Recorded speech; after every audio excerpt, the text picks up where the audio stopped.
Bonjour tout le monde.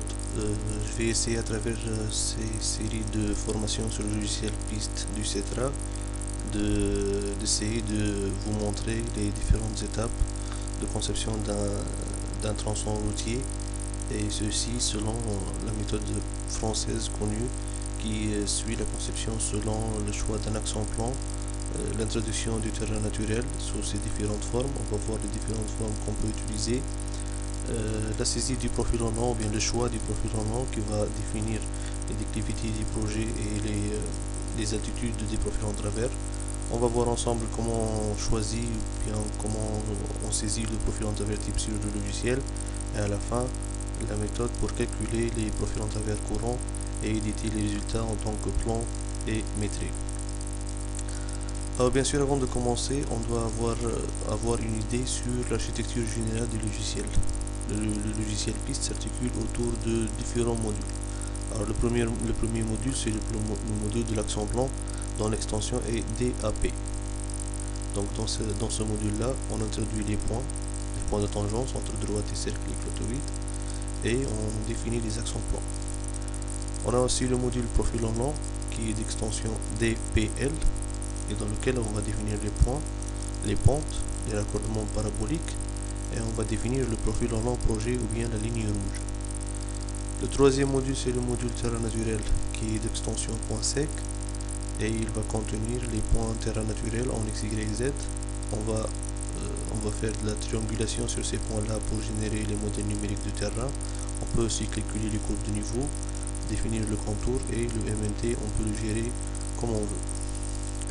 Quatrième module, donc le profil en travers type qui est d'extension point type, et c'est le module, on va dire, le plus compliqué de tous, puisque la plupart des utilisateurs ont du mal à définir le profil en travers type sur ce module.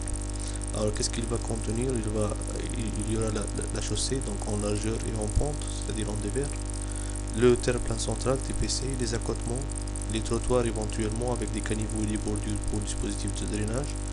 On va définir aussi dedans les couches de chaussée avec les épaisseurs, leur talus. On va définir les fossés, que ce soit en pied de talus de remblai ou bien en talus de déblai. Et il permet aussi de faire de la récupération de chaussée ou bien de faire un rabotage, c'est-à-dire un fraisage de la chaussée existante sur une épaisseur donnée.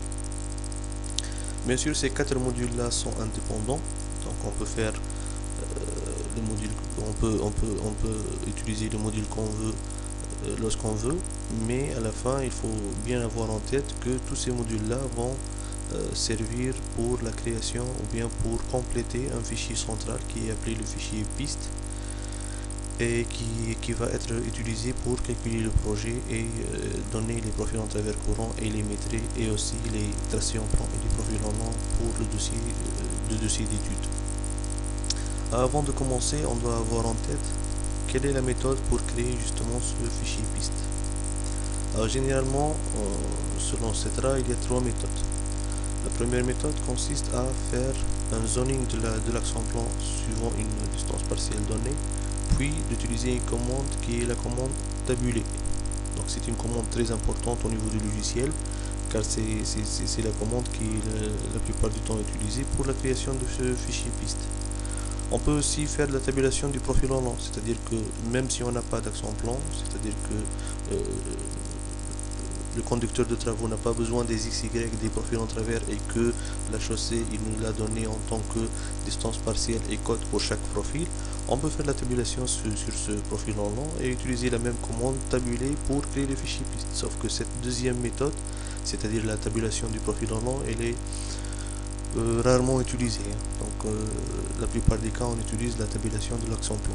Troisième méthode, c'est une méthode qui repose sur l'import des profils en travers directement, c'est-à-dire qu'on ne va pas tabuler un axe en plan, on ne va pas tabuler un profil en long, mais on va introduire les profils en travers en abscisse curviligne. Donc le premier profil c'est l'abscisse 0, le deuxième profil c'est 20, le troisième profil c'est 40, et comme ça on peut créer un fichier piste qui va contenir ces profils en travers. Donc en conclusion, le fichier piste, sa création, ça sera au début juste la définition du nombre de profils, les distances partielles qui les séparent, et donc de la longueur totale de l'axe. Donc ça c'est les trois méthodes connues, ou bien les seules trois méthodes pour la création du fichier piste. Voilà. Au niveau de cette formation-là, on va commencer par l'action-plan. Donc l'action-plan au niveau du logiciel piste, il est créé à l'aide du logiciel AutoCAD. Donc on va choisir l'action-plan sur AutoCAD, puis on va commencer sa saisie sur le logiciel piste. Alors pour l'axe, on va utiliser des alignements, donc des alignements droits. On va utiliser des raccordements circulaires de rayons donnés, et éventuellement des clotoïdes là où le rayon qu'on a utilisé est inférieur au rayon non déversé. Ensuite, une fois l'axe saisi de cette manière là, on va imposer un zoning pour les profils en travers tous les 20, 25, 40, 50 mètres. Vous pouvez choisir d'autres valeurs, ça dépend de votre projet. Si vous cherchez une bonne précision, vous pouvez aller à 20. Il y a certains projets qui utilisent même 10 mètres. Et pour de grands projets tels les autoroutes de 500-600 km, on peut utiliser des distances partielles de 40 à 50 mètres.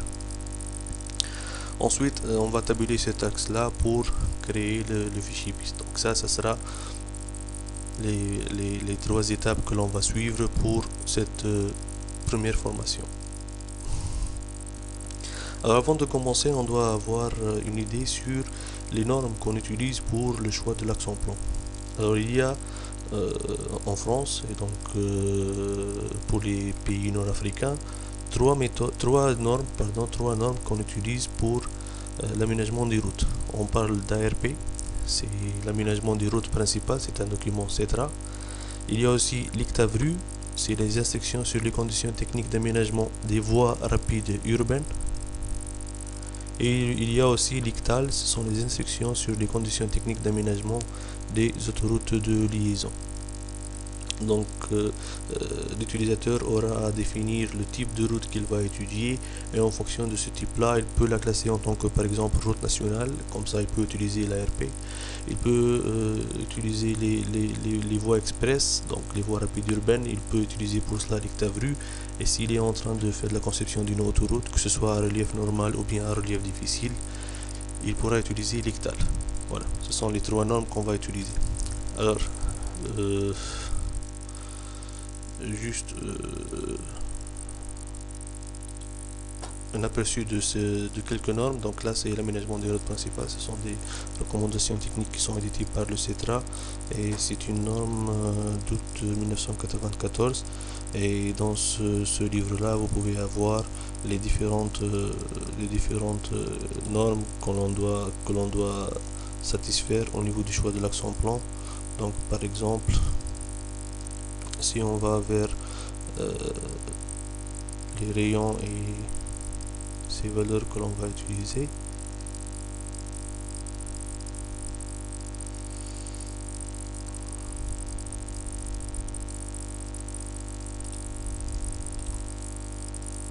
voilà les valeurs des rayons, conception générale du tracé.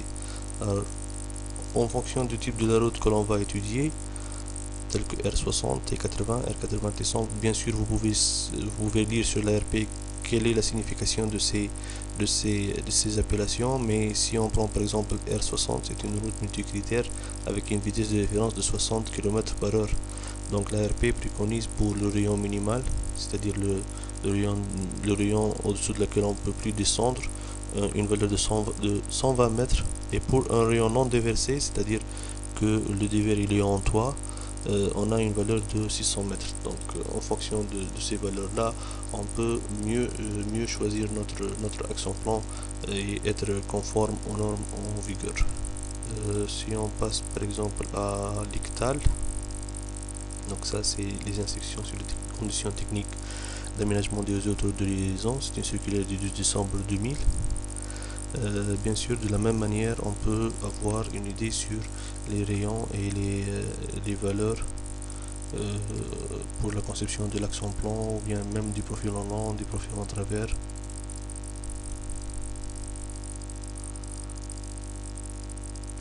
Donc pour le tracé en plan, si c'est une autoroute de type L1, on va utiliser un rayon minimal de 600 et un rayon minimal non déversé de 1000. D'accord. Vous pouvez donc lire sur le document qu'est-ce que ça veut dire L1 et L2. Bien sûr, ce sont les types d'autoroutes, que ce soit en relief normal ou bien en relief difficile. Donc ça c'est concernant le choix des normes, le choix des normes à utiliser pour la conception de la route.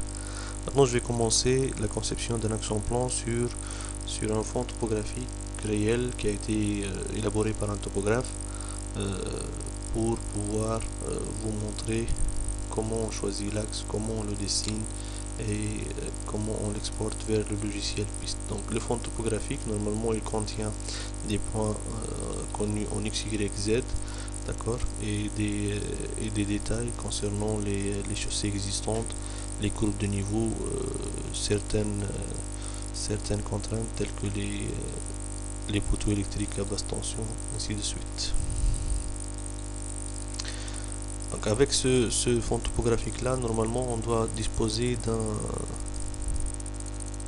d'un fichier texte qui contient les points en X, Y, Z de tout notre projet. Donc ce fichier texte là doit avoir une extension X, Y, Z. Pour cela vous devez activer l'option d'affichage de l'extension de vos fichiers, et si vous avez un fichier colonné comme ça, il suffit de changer l'extension txt ou bien ASCII par XYZ et ce fichier là pourra être utilisé directement sur le logiciel piste. Donc pour tout projet on doit avoir ces deux données là, le fond topographique sur AutoCAD et un fichier texte en XYZ. Maintenant on va commencer la saisie de l'axe en plan.